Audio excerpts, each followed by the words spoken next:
안녕하세요. 팔업강통에서 재기한 주식쟁이입니다.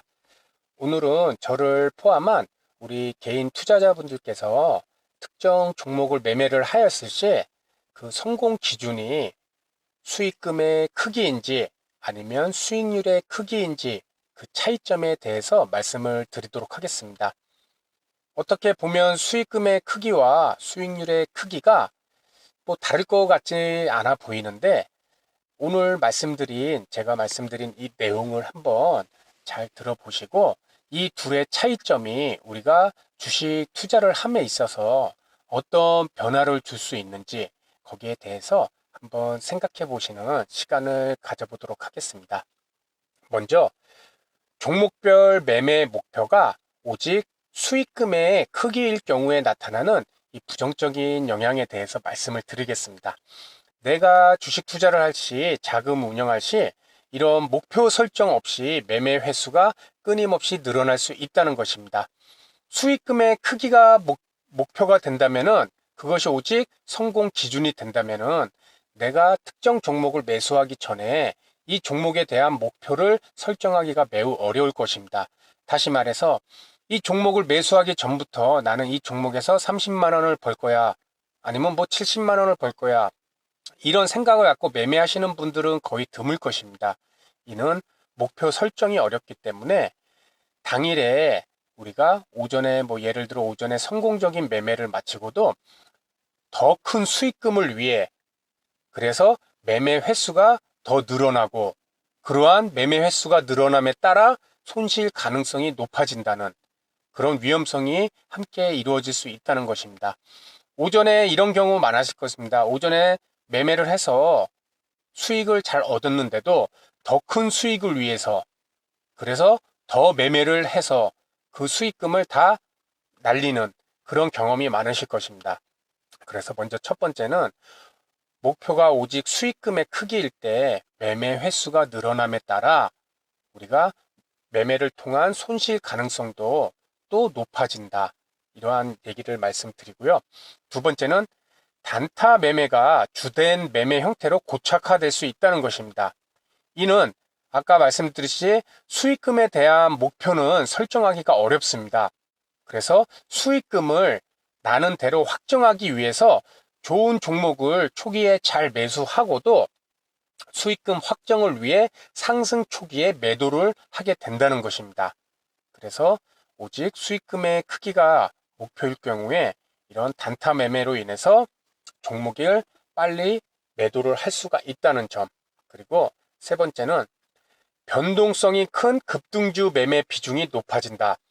특히 우리 개인 투자자분들 소액 자금으로 매매하시는 분들도 많이 계실 텐데요. 이렇게 자신이 주식 투자를 하는 자금이 작을 경우에는 큰 수익금을 얻기 위해서 이런 급등주, 자신의 자금이 얼마 되지 않는다면은 좋은 종목을 사서 2%, 3% 매매를 하도 뭐 1,000만 원 미만일 경우에는 그렇게 큰 수익이 되지가 않을 것입니다.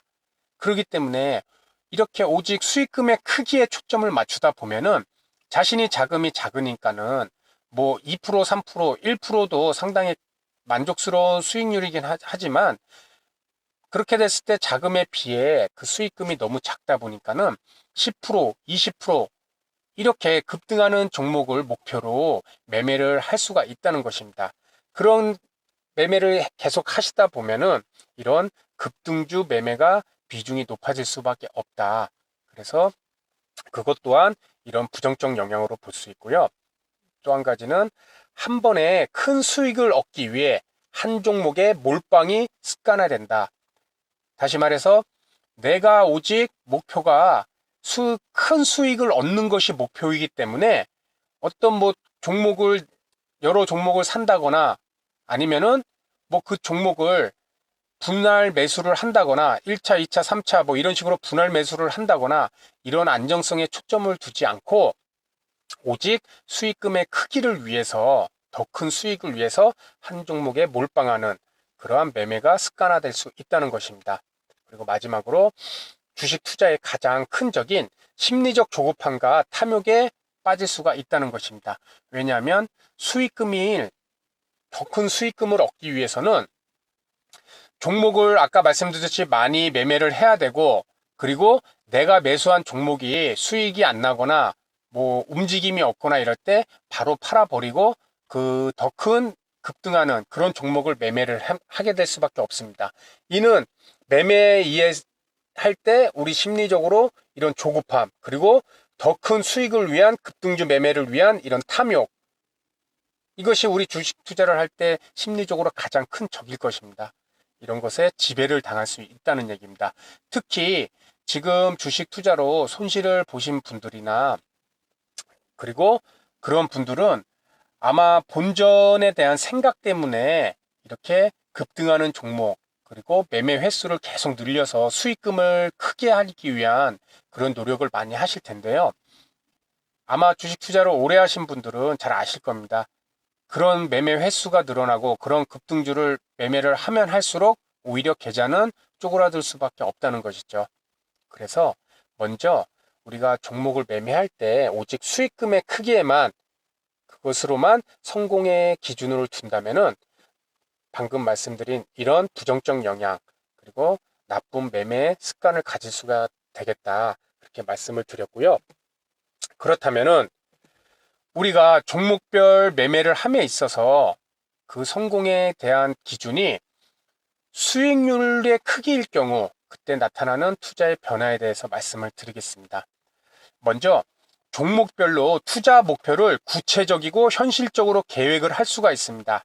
단순히 내가 수익금의 크기가 아닌 목표 수익률일 경우 몇 퍼센트일 경우에는 이렇게 구체적이고 현실적인 계획을 할 수가 있다. 그것은 예를 들어 당일 주가지수, 그리고 월별 주가지수 등 이런 객관적 지표를 투자 목표와 연결을 시킬 수 있다는 것입니다. 뭐 연기금이나 펀드나 이런 것들 또한 주가지수, 뭐 코스닥, 코스피의 이런 상승률, 월간 상승률, 뭐 일간 뭐 상승, 이런 것에 비추어 봤을 때 얼마만큼 수익률이 더 낮느냐 아니면 덜 낮느냐, 이런 식으로 객관적 지표를 통해서 우리는 투자 목표를 충분히 설정을 할 수 있다는 것입니다. 그리고 분산 투자와 분할 매수와 같은 안정성을 고려한 매매 형태가 일반화될 수 있다는 것입니다. 이것은 아주 올바른 투자 형태가 되겠죠.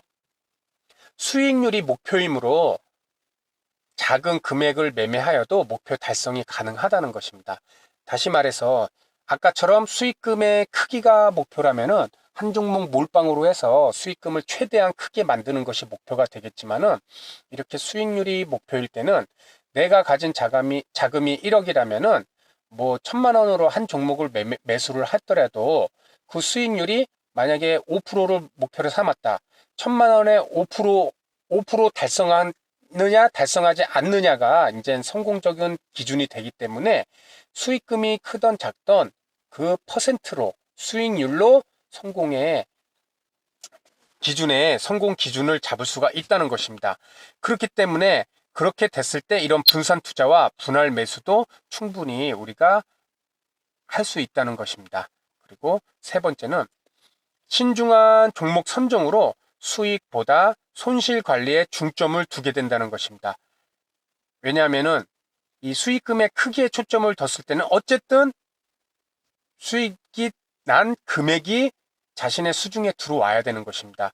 그러기 위해서는 어쨌든 수익을 내기 위해선 무리한 매매가 이어지게 되는 것이고, 반대로 수익률이 목표일 때는 특히 이런 주가지수, 객관적 지표와 연계를 시켰을 때는 지수가 안 좋을 때 매수를 안 하면은 손실도 안 납니다.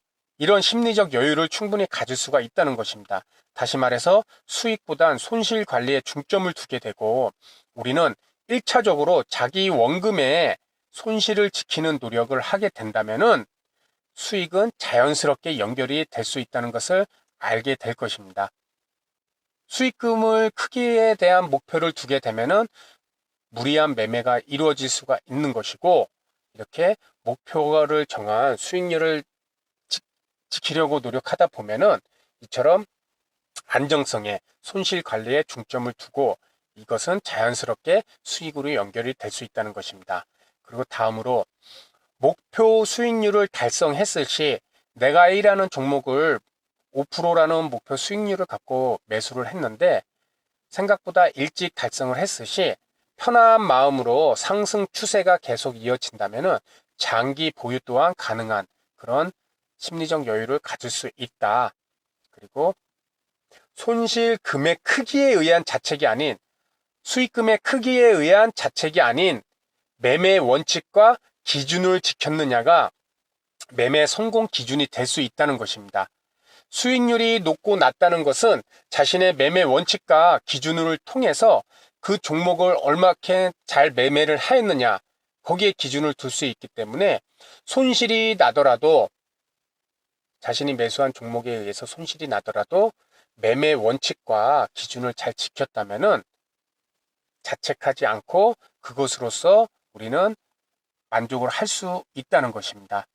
아울러 그것이 매매 원칙과 기준이 잘못됐다는 점이 발견이 되면은 그것을 수정을 하는 것이겠죠. 하지만 기본적으로 일단 자신이 현재 세워놓은 매매 원칙과 기준을 지켰느냐가 매매의 성공 기준으로 연결을 시킬 수 있다는 것입니다. 마지막으로 장기적인 관점에서 시장을 보는 안목과 종목 선정 능력을 기를 수 있다는 것입니다. 수익금의 크기로만 성공적인 매매를 판단한다면은 뭐 아까 얘기했듯이 그런 단기 매매, 단타 매매나 급등주 또 매매 횟수가 늘어남에 따라 이런 시장을 보는 안목과 종목 선정 능력을 기를 수 있기보다는 단기 이익에만 치우칠 수밖에 없을 것입니다. 하지만 이런 주가지수 와 연결된 객관적인 투자 지표를 나의 목표 수익률로 함께 연결을 시킨다면은 이런 주가지수와 같은 시장을 보는 안목 그리고 그거와 이상되는 시장 평균 수익률을 넘을 수 있는 그런 종목을 선정하는 능력을 기를 수 있다는 것입니다. 아울러 우리가 주식 투자를 하는 것이 한 달, 두 달 뒤에 끝난다면은 수익금의 크기로 목적을 두고 매매를 하실 수가 있을 것입니다. 하지만 지금은 우리 선생님들도 그렇고 저도 그렇고 앞으로 주식 투자를 계속 하게 된다면은 그렇게 수익금의 크기보다는 이처럼 수익률을 목표를 둬서 나의 매매 원칙과 기준을 얼마만큼 잘 지켜서 수익률을 시장 평균 상승률보다 높게 나오게 하느냐 또는 반대로 시장 하락률보다 더 낮게 나오느냐 여기에 초점을 맞추다 보면은 나만의 매매 원칙과 기준이 보다 더 견고해질 것이라고 생각이 됩니다. 그래서 오늘은 우리 개인 투자자분들이 종목을 매매함에 있어서 그 목표 기준을 수익금의 크기냐, 오직 수익금의 크기인지 아니면 목표 수익률인지 거기에 대한 차이점과 그 차이점을 따름으로써 어떤 방향으로 우리가 매매 형태가 바뀔 수 있는지 거기에 대해서 말씀을 드렸습니다. 지금 말씀드린 내용은 물론 제 투자 경험에 의한 주관적인 내용이 될 수 있을 것입니다. 하지만 우리 선생님들도 한번 내용을 곰곰이 잘 생각해 보시고요. 투자의 수익금의 크기가 아닌 수익률의 크기를 한번 목표로 삼아 보시고 그렇게 매매를 했을 시 어떤 변화가 있을 수 있는지 그렇게 한번 생각해 보시기 바랍니다. 다음 시간에도 보다 좋은 내용으로 인사를 드리도록 하겠습니다. 감사합니다.